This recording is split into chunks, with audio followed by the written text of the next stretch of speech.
And my disclaimer is I'm not a huge AI user. I've kept some critical distance because I want to be able to think about it with some critical distance. So I come at this more as a practical theologian, as an ethicist. I am a pastor. I've been an ordained minister for, over 21 years now. That's my place, and a practical theologian, a PhD from the University of Manchester, studying practical theology, urban missiology. So I come at this as both a practitioner and a pastor that cares for souls, and someone that's done, academic work related to practical theology, and someone who's an adjunct professor and has written other books. So, our first goal here was to come up with a theological lens around it. And so our research question, and this is really germane, is how might AI help or hinder human flourishing? How might AI help or hinder human flourishing? Who defines human flourishing?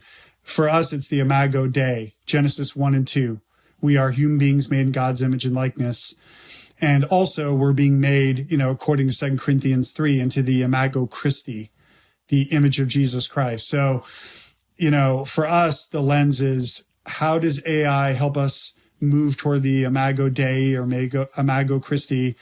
But what are ways it might hinder God's work of spiritual formation and discipleship? And so that's our bigger lens. And I'm not saying I'm the be all end all of that. Only God, I think, knows that.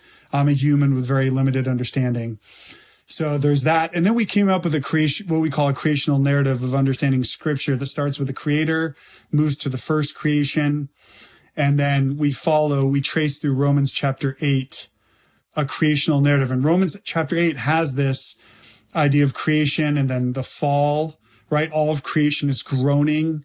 It's longing to be redeemed and liberated, as are human bodies. We are groaning. We want to be liberated and receive our glorified bodies. And yet through Jesus Christ and the cross, God is reclaiming all of creation, not just human beings that will one day have fully redeemed and glorified bodies. And then one day, what everything is working toward, Mike, and you know this well, you teach this, is Revelation 21 and 22, the new heavens coming down to the new earth.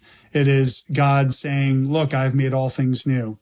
So that's our position. Now, as it relates to ministry, we think there's times it's a good thing to use AI in ministry, but other times where it might be interfering with our call as God's image bearers who have agency, and we are co-regents or vice-regents, the terminology of some theologians, is we have dominion over creation, but it's not to destroy it, but to tend to it, to care for it, to cultivate it. And so in chapter 7 of the book, we talk about this more explicitly as it relates to ministry and homiletics.